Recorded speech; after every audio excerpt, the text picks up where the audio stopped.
लंका युद्ध समाप्त हो चुका था। सोने की लंका धुएं और राख में बदल चुकी थी। चारों ओर करुणा, शोक और मौन फैला था।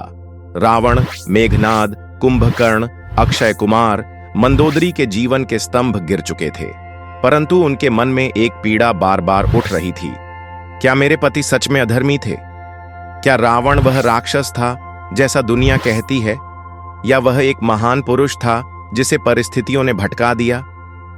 मंदोदरी के मन में इन प्रश्नों का उत्तर केवल लक्ष्मण दे सकते थे, क्योंकि वे ही राम के साथ सबसे निकट रहे और वे ही युद्ध, धर्म और नीति को स्पष्ट रूप से जानते थे। इसी बेचैनी ने मंदोदरी को युद्ध के तीसरे दिन लक्ष्मण से मिलने जाने पर मजबूर कर दिया। समुद्र तट पर हल्की हवा बह रही थी। रणभूमि का धूल भरा माहौल अब शांत था। लक्ष्मण एक चट्टान पर बैठकर धनुष साफ कर रहे थे।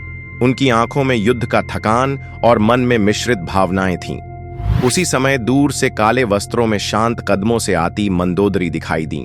उनके साथ न कोई दासी थी, न कोई सैनिक, बस एक रानी जो अब स्वयं एक विधवा, अकेली और टूटी हुई स्त्री थी। लक्ष्मण तुरंत खड़े हो गए और आदर से हाथ जोड़ दिए। मंदोदरी ने कहा, लक्ष्मण जी, मैं आपके चरणों में नहीं, सत्य के चरणों में उत्तर खोजने आई हूं। बताइए, क्या मेरे पति रावण वास्तव में इतने अधर्मी थे? लक्ष्मण कुछ क्षण मौन रहे।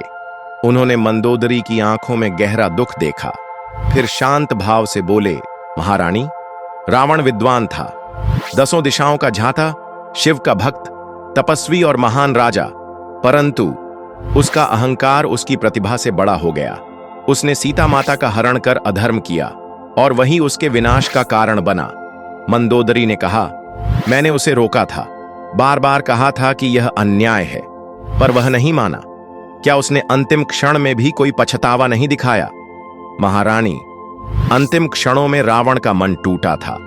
उसने अपने जीवन के निर्णयों को याद किया और कई बार उसे लगा कि वह गलत था, पर उसके आसपास के लोग, क्रोध, मंत्र और उसका अभिमान उसे सत्य स्वीकारने नहीं दे पाए। यह सुनते ही मंदोदरी के आंसू सागर की लहरों की तरह बहने लगे। लक्ष्मण, आप सीता माता के रक्षक हैं, उनके भाई समान हैं, फिर भी आप एक शत्रु की पत्नी से इतनी करुणा से बात कर रहे हैं। लक्ष्मण ने कोमल स्वर में कहा, महारानी, युद्ध पुरुषों के बीच होता है, स्त्रियां शत्रु नहीं होती। आप धर्म पर थीं, आपने रावण को रोकने का हर प्रयास किया। आपका हृदय पवित्र है, इसलिए राम ने भी कहा, मंदोदरी लंका की प्रतिष्ठा बचाने वाली स्त्री है। आप राक्षसी कुल में जन्मी थीं, पर आपका चरित्र देवियों जैसा है। मंदोदरी सिर झुकाकर रो पड़ी। मंदोदरी ने कांपती आवाज में कहा, मैंने अपने पुत्र को खोया, अपने पति को खोया, अपना राज्य खोया। कभी कभी लगता है, क्या मेरे जीवन में अब कुछ बचा है? लक्ष्मण ने कहा, महारानी, आप लंका की आत्मा हैं। आपके सद्गुण ही इस धधकते राज्य को फिर से खड़ा करेंगे। रावण जितना शक्तिशाली था, उतना ही आप धैर्यवान और बुद्धिमान हैं। राम ने भी कहा है, मंदोदरी के हाथों में लंका का भविष्य सुरक्षित है। इन शब्दों से जैसे मंदोदरी के टूटे हुए मन में फिर से प्रकाश लौट आया। मंदोदरी ने गहरी सांस लेकर बोली, लक्ष्मण, बताइए, रावण क्यों हारा? क्यों उसका साम्राज्य एक रात में ढह गया?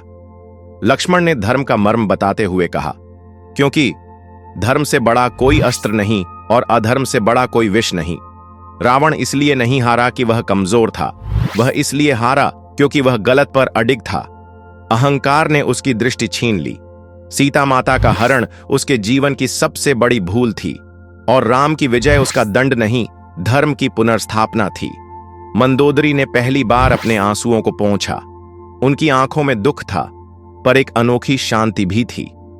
मंदोदरी ने अंतिम शब्द कहे, लक्ष्मण, आपने आज मुझे वह सत्य दिया है जो वर्षों में भी नहीं मिला था। मैं रावण से प्रेम करती थी, पर आज समझ गई कि प्रेम तब अधर्म बन जाता है जब वह अन्याय का साथ दे।